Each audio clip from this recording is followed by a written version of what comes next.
नमस्कार, स्वागत छ कार्यक्रम खोज खबरमा। म पुष्कर खतिवडा। समाजमा भएका हरेक घटनामा हाम्रो नजर, जनताको सूचना पाउने अधिकारको सम्मान हाम्रो अभियान। त्यसैले समुन्नत र समृद्धशाली समाजको यात्रा खोज खबरको अन्तिम अभिष्ट अनि गन्तव्य हो। सुलभ उपचार प्रत्येक नागरिकको अधिकार हो, तर सुलभ स्वास्थ्य उपचारका लागि सरकारी अस्पताल पुग्ने बहुसंख्यक बिरामीको अहिले पनि विशेषज्ञ सेवा तथा औषधिमा सहज पहुँच छैन। सर्वोच्च अदालतले समेत सरकारी अस्पताल परिसरमा अस्पतालकै व्यवस्थापनमा औषधि पसल खोल्नुपर्ने निर्णय गरिसकेको छ। यति मात्र होइन, ती औषधि पसलमा सरकारले निशुल्क वितरण गर्ने सबै औषधि हुनुपर्ने समेत भनिएको छ। तर सर्वोच्चको आदेश समेत मानेका छैनन् सरकारी अस्पतालले। सरकारी अस्पताल हातामा देखाउनेका लागि मात्र औषधि पसल त राखिएका छन्, तर गम्भीर प्रकृतिका उपचारमा खपत हुने औषधि भने ती पसलमा पाइँदैनन्। औषधि सरकारी अस्पताल र यसमा भएको मनोमानी प्रकरण के हो, हेरौँ यो रिपोर्ट।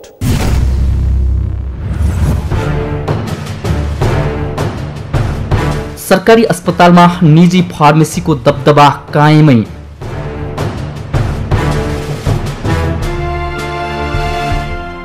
अस्पतालको फार्मेसीमा भनेको औषधि पाउनै मुस्किल।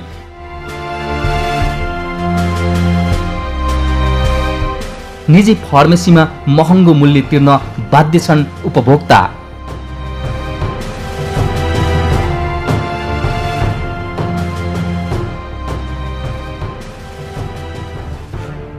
सरकारी अस्पताल हाताभित्र खुलेका निजी औषधि पसलबाट उपभोक्ता ठगिएको भन्दै अधिकार कर्मीको रिट निवेदनपछि केही समय अघि मात्रै सर्वोच्च अदालतले अस्पताल परिसरमा खुलेका निजी औषधि पसल तत्काल हटाउन आदेश दिएको थियो। यति मात्रै होइन, आदेशमा अस्पताल व्यवस्थापनकै माताहतमा अस्पताल परिसरमा औषधि पसल खोल्न समेत भनिएको थियो। तर सर्वोच्च अदालतको आदेश विपरीत राजधानीका अधिकांश सरकारी अस्पतालले निजी औषधि पसल चलाउन दिएर व्यापारीबाट महँगो भाडा उठाउन छाडेका छैनन्। निजी व्यापारीले औषधि पसल सञ्चालन खर्च तिनै उपभोक्तालाई बेच्ने औषधिबाटै असुल गरिरहेका छन्, जुन स्थानबाट सरकारले निशुल्क वितरण गर्ने औषधिको समेत व्यापार हुन्छ। वीर हस्पिटलको फार्मेसी भयो, त्यहाँ उपलब्ध पुरै औषधि हुनु पर्यो। जस्तै सपोजको लागि मैले अहिले औषधि किन्नै हिँडिरहेको, तर यहाँ औषधि छैन, म बाध्य भएर प्राइभेटमै जानु पर्यो। त्यसको लागि सरकारले आफ्नो जो सरकारी फार्मेसीहरूको गुणस्तरमा र त्यसमा चाहिँ क्वान्टिटीहरू पुरा राख्नु पर्यो। पहिला आफूले चाहिँ पर्याप्त मात्रामा राख्नु पर्यो, त्यसपछि हटाउनु पर्यो। यदि नपाइएमा हामी निजीमा पनि नपाइएमा त हामीलाई मर्का हुन्छ। निजी फार्मेसी चलाउन दिने अस्पताल नम्बर 1 वीर अस्पताल। वीर अस्पतालले आफू माताहतको सटर भाडामा लगाएर निजी क्षेत्रबाट बोल कबोल भाडा उठाएपछि सर्वोच्च पुगेको यो विषय अहिले त्यही वीर अस्पतालले पालना गरेको छैन। अदालतको आदेश मिच्दै निजी व्यापारीलाई सटर भाडामा लगाएर वीर प्रशासनले मासिक लाखौं भाडा उठाइरहेको छ। अस्पतालको नियन्त्रणमा रहेको 6वटा सटर भाडामा लगाएर मासिक कुल 23,46,585 रुपैयाँ भाडा असुलिरहेको छ। तर अस्पतालका कार्यकारी निर्देशक भूपेन्द्र बस्नेतले यो विषयमा प्रतिक्रिया दिन नै अस्वीकार गरेका छन्। निजी फार्मेसी चलाउन दिने अस्पताल नम्बर 2 परोपकार प्रसूति तथा स्त्री रोग अस्पताल। वीर अस्पताल मात्रै होइन, यही अवस्थाबाट परोपकार प्रसूति तथा स्त्री रोग अस्पताल पनि गुज्रिरहेको छ। प्रसूति गृहले आफू माताहतको 3वटा सटर भाडामा लगाएर मासिक औसत 4 लाख भन्दा बढी भाडा उठाइरहेको छ। आखिर किन त? यो अस्पतालको आम्दानी मध्ये मेन आम्दानी सटर भाडा हो। यो समितिबाट सञ्चालित अस्पताल हो। नेपाल सरकारले दिएको तलबले 8 महिनालाई पुग्छ। अरू पसल कवलबाट उठेको भाडा बिरामीहरूलाई फ्रीमा औषधि उपचार गर्दा नेपाल सरकारले दिँदाखेरि नपुग्ने पैसा त्यसले कम्पेन्सेट गर्छ। यी त राजधानीकै सरकारी अस्पतालमा विद्यमान व्यथितिका केही उदाहरण मात्रै हुन्। तर यसरी सर्वोच्च अदालतबाट केही मिटरको दूरीमा रहेको स्वास्थ्य मन्त्रालयले अदालतको आदेश व्यवस्था गर्दा त्यसको प्रत्यक्ष मारमा भने आम उपभोक्ता परेका छन्। जसको प्रत्यक्ष देशभरका अधिकांश सरकारी अस्पतालले गरेका छन् र सटर भाडा उठाउनकै लागि औषधि व्यापारमा खुलेआम व्यापारीले लुट मचाउन छाडेका छैनन्। निजी फार्मेसीमा महँगो मूल्य तिर्न बाध्य छन् उपभोक्ता। एक त सरकारी अस्पतालले निजी फार्मेसी हटाएर सरकारी फार्मेसी राख्न सकेका छैनन् भने अर्कातिर भएका सरकारी फार्मेसीमा पनि भनेको औषधि पाउन कठिन छ। हुन पनि सरकारी अस्पताल हातामा देखाउनकै लागि औषधि पसल त राखिएका छन्, शल्यक्रिया तथा अन्य गम्भीर प्रकृतिका उपचारमा खपत हुने औषधि ती पसलमा नपाइने समस्या छ, जसका कारण आसपासका निजी फार्मेसीमै औषधि किन्नुपर्ने बाध्यता छ। यहाँको डाक्टरहरूले त्यहाँ रिकमेन्ड पनि गर्दैनन् अनि चाहिँ तपाईँको बाहिर चाहिँ यहाँको अब सरकारी हस्पिटलको फार्मेसीमा भन्दा बाहिरको फार्मेसीमा चाहिँ बढी मान्छेहरूको चाहिँ औषधि किन्ने मान्छेहरूको भिडभाड चाहिँ अब हामीले पनि अहिले पनि त्यही भिडभाड बढी छ होइन, हामीले पनि देख्न सक्छौँ। अनि अर्को अब तपाईँको यहाँ औषधिहरू पनि राम्रोसँग सबै किसिमको औषधिहरू पाउँदैन, डाक्टरहरूले पनि यहीँ किन भनेर भन्दैनन् होइन। यो उपत्यकाका अधिकांश अस्पतालको वास्तविकता हो। अझ उपत्यका बाहिरका जिल्ला तथा क्षेत्रीय अस्पतालमा त निजी फार्मेसीकै कारोबार निर्बाध चलिरहेको छ। अस्पतालमै फार्मेसी सञ्चालन गर्ने त्यहाँका डाक्टर साहबहरूले त्यहाँका स्वास्थ्यकर्मीहरूले भन्ने गरेको कुरो छ। कतिपय ठाउँमा अप्ठ्यारो परे पनि भन्ने कुरो पनि छ। के मानेमा अप्ठ्यारो छ भने वर्षदेखि अस्पताल हालमा औषधि चलाइराखेकाहरूले उनीहरूले केही न केही फाइदा त गरिराखेका थिए। अब एकैचोटि जा भन्दा चाहिँ त्यस्तो वर्गलाई चाहिँ हटाउनलाई मुस्किल परेको छ भन्ने चाहिँ उहाँहरूको व्यक्तिगत धारणा छ र त्यही कुरालाई हामीले धेरैसो विकास समितिहरूमा पनि कुरो भन्यौँ। मैले जथाभावी मूल्य लिने अध्यक्ष कर्मचारी म्याद गुज्रेका औषधको स्वार्थमा साँची बस्ने सरकारी अस्पताल सञ्चालक समितिका पदाधिकारी यो अभियान कार्यान्वयनमा सबैभन्दा ठूलो तगारो बनेका छन्।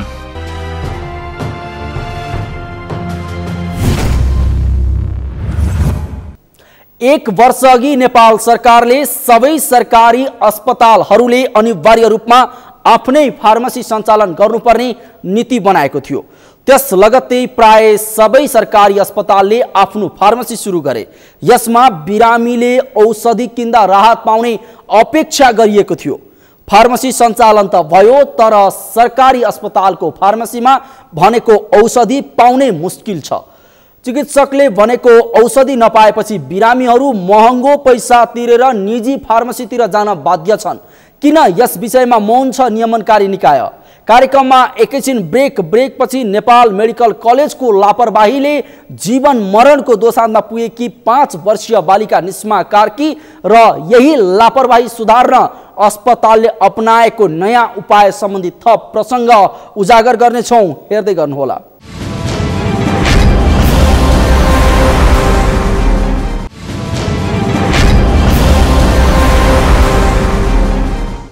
ब्रेकपछि स्वागत छ। कार्यक्रम हो खोज खबर।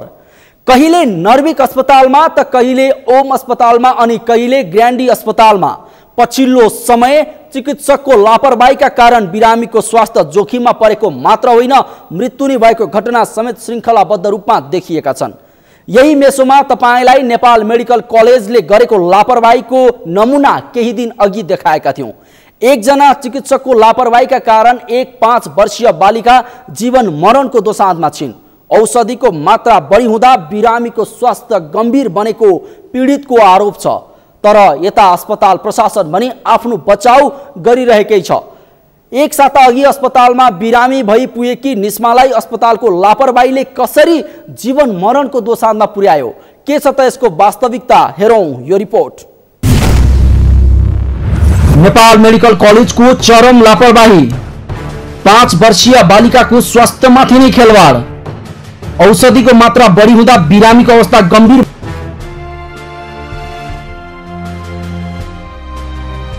रामेछापको चुचुरे स्थायी घर भई काठमाडौँको उत्तरखेल बस्दै आएका निरकुमार कार्कीले आफ्नी 5 वर्षीय छोरी निस्मा कार्कीलाई 81 झाडा पखला लागेपछि उपचारका लागि नजिकै रहेको नेपाल मेडिकल कलेजमा पुर्याए। असोज 3 गते बिहान 3:30 बजे नि अस्पतालको इमर्जेन्सी शाखामा पुगे पनि निरकुमारलाई नर्सहरूले नाइट ड्युटी गर्ने डाक्टर नभएको भन्दै 2 घण्टा भन्दा बढी कुराए। अन्ततः बिहान 6 बजे बल्ल डाक्टर ऋतु बज्राचार्य आएर ज्वरो आएको भन्दै औषधि मागिन्। अभिभावकले तुरुन्तै औषधि ल्याए र सो औषधि ओभरडोज हुन्छ कि भनी शंका पनि गरे, तर ऋतुले जान्ने भए आफै उपचार गर्नु भन्दै हप्काइन् र त्यही औषधि सुई मार्फत दिन अर्का चिकित्सकलाई अराइन्। अस्पताल मैले 3:25 म अस्पतालमा नानी लिएर आउनुभएको।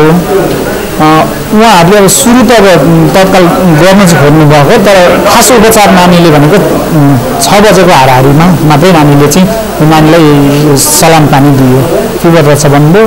अनि त्यहाँबाट 102 ज्वरो भनेर मात्रै 102 ज्वरो भन्नुभयो। अनि एउटा इन्जेक्सन लियो भने ल्याएपछि उहाँले एउटा 10 ml को सिरिन्ज होला, मेरो म पक्कै भन्नु सक्दिनँ 10 ml को ठुलो सिरिन्ज थियो, सिस्टरले ल्याइदिनु, सिस्टरले ल्याएर उहाँलाई नानीलाई सुई लाउनु भयो। सुई लगाएपछि मैले त्यो धेरै भएन र भनेर उहाँलाई प्रश्न पनि राखेँ। अब त्यो भन्दै खोइ उहाँले अब के भन्नुभयो होइन।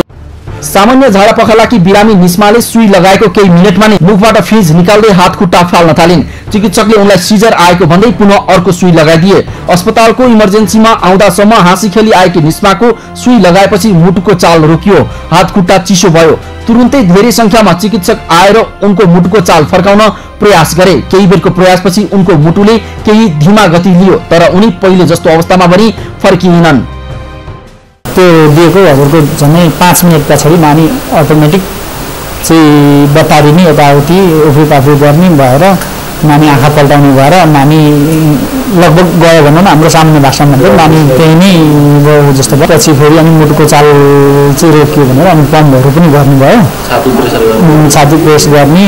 त्यो नानीहरूले त्यो थिचेर मुखबाट उ गर्नुभयो। अब त्यहाँ भेन्टिलेटर त्यहाँ त उपलब्ध हुँदैन इमर्जेन्सीमा। अनि त्यस पछाडि हजुरको उहाँहरूले भन्नुभयो नानीलाई आइसियुमा लानुपर्छ भन्नुभयो, आइसियुमा लानुपर्छ, बिलहरू काट्नुहोस् भन्नुभयो। मैले गएँ, बिल काटेँ, अब कति त्यहाँ पेमेन्ट गर्नु पनि गरेँ, आयो। अनि त्यसपछि फेरि नानी अझ कुरो बुझ्दाखेरि अझ सिकिस्त भएको बुझ्यो। उहाँहरूले भन्नुभयो यहाँ मैले पैसा त्यो आइसकेपछि भन्नुभयो हामी कहाँ यो अब सेवा उपलब्ध छैन, अहिले रहेनछ, हजुरले अलि अन्य हस्पिटलतिर लगाउनुहोस्, कोसिस गर्नुहोस्, ट्राई गर्नुहोस् भन्ने कुराहरू गर्नुभयो।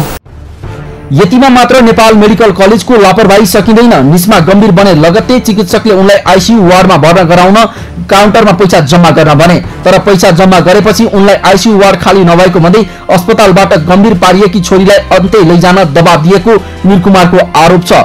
पैसा लिएर आइसियु नदिएकोमा विरोध जनाएपछि अन्ततः अस्पतालले निस्मालाई भेन्टिलेटरमा राखी उपचार गर्न भन्दै लग्यो। अहिले निस्मा जीवन मरणको दोसारमा छिन्। यसैले नेपाल मेडिकल कलेज र डाक्टर ऋतुको लापरवाहीले आफ्नो छोरी जीवन मरणको दोसारमा पुगेको निस्माका अभिभावक बताउँछन्। 2 गते बिहान 3:30 बजे मेडिकल कलेजको इमर्जेन्सीमा ल्याइसकेपछि इमर्जेन्सीमा नाम के हो इमर्जेन्सी भनेको, त्यहाँ ल्याइसकेपछि डाक्टर नभएको अवस्था एक र बच्चालाई सलानी पानी दिन नसकेको, भेल नभेटेको 3 घण्टासम्म कसरी इमर्जेन्सी भन्ने। अभिभावकले अस्पताल र चिकित्सकको लापरवाहीले निस्मा गम्भीर बनेको आरोप लगाइरहँदा यता इमर्जेन्सी शाखाकी इन्चार्ज डाक्टर ऋतु बज्राचार्य भनी आफूले कुनै गल्ती नगरेको दाबी गर्छिन्।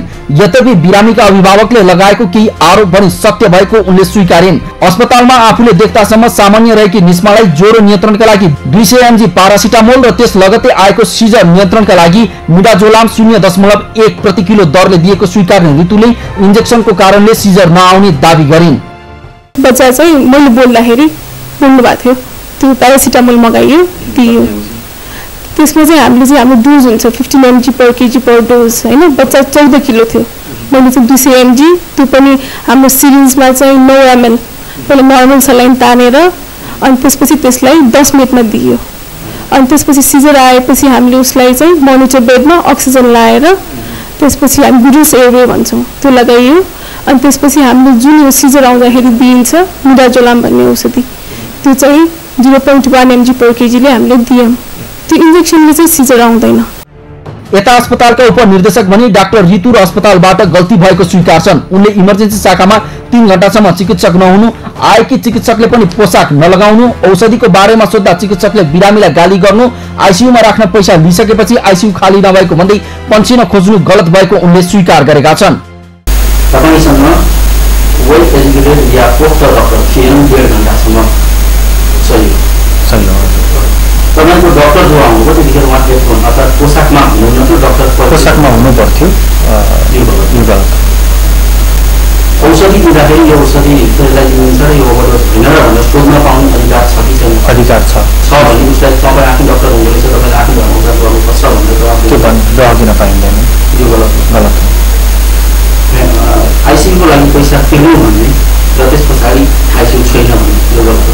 आइसियुको निम्ति एक्चुअली भित्र आइसियुभित्र मेडिकल इक्विपमेन्ट छ छैन युजली थाहा हुँदैन काउन्टरमा।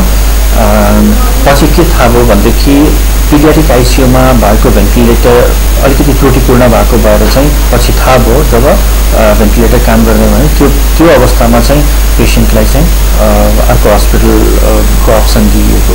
त्यसो भए यदि तपाईँ भेन्टिलेटर या आइसियुमा पुग्नदेखिको अनि पेड गर्न लाउँदा हुन्थ्यो नि, किन तपाईँको सिस्टम चाहिँ सेफ्टी हुनुपर्ने अनि मात्रै इक्विपमेन्ट छ कि छैन सोध्नुपर्ने, त्यो गलत पनि।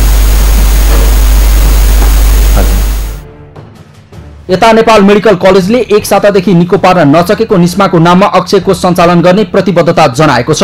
बिरामीका आफन्त र अस्पताल व्यवस्थापक बीच भएको सम्झौता अनुसार निस्माको जीवन फर्काउन नसक्ने भएपछि अक्षय कोष सञ्चालन गरी पीडित परिवारलाई मनाएको देखिन्छ। अक्षय कोष खडा गर्ने विषयमा सहमतिसँगै नेपाल मेडिकल कलेजले इमर्जेन्सी वार्डमा सीसी क्यामेरा जडान गर्ने र निस्माको बुवा निरकुमार कार्की र अस्पतालका उपनिर्देशक डाक्टर सत्यम रिमालले पेडियाट्रिक पुअर प्यासेन्ट फन्ड सञ्चालन गर्ने सहमति गरेका छन्। निस्मा स्थानीय नेपाली इङ्ग्लिस बोर्डिङ स्कुलमा युकेजीमा पढ्दै आएकी छिन्। उनकी आमा मोहन कुमारी वैदेशिक रोजगारीका लागि कुवेतमा रहे यता उनका बुवा निरकुमारले नै उनलाई सम्हाल्दै आएका छन्। अहिले निस्माको अवस्था अत्यन्तै गम्भीर रहेको चिकित्सकहरूको भनाइ छ। खोज खबरका लागि क्यामेरामा सन्तोष गौतमका साथ पुष्कर खतिवडा, काठमाडौँ। हो, अहिले नेपाल मेडिकल कलेजले निस्मा कार्कीको नाममा अक्षय कोष राख्ने विषयमा परिवारलाई मनाएको छ, तर यो घटनाको पूर्ण समाधान भने होइन। अस्पतालमा पुग्दासम्म हाँसी खेली पुगेकी बालिकाको रोग निवारण त परै जाओस्, उनलाई जीवन मरणको दोसाँधमा लगेर छाडिएको छ। अस्पतालको लापरवाहीले ओभरडोजको इन्जेक्सन लगाएर एकाएक मुटुको चाल रोकिएकी निस्मा बच्ने आशा नभएको पीडित परिवारको भनाइ छ। यसमा चिकित्सकको लापरवाही स्पष्ट देखिन्छ। यो विषयमा नियमनकारी निकायको ध्यान पुग्नै पर्छ। हवस् त, आजका लागि कार्यक्रम खोज खबर यति नै। कार्यक्रम खोज खबरका विषयमा कुनै प्रतिक्रिया छन् भने हामीलाई खोजखबर@sagarmata.tv मा इमेल गर्न सक्नुहुन्छ अथवा फोन नम्बर 01570604 मा पनि फोन गर्न सक्नुहुन्छ। लुकेका र लुकाएका खबर निरन्तर जारी छ। नेपालको पहिलो न्युज च्यानल सगरमाथा टेलिभिजन हेर्दै गर्नुहोला। नमस्कार।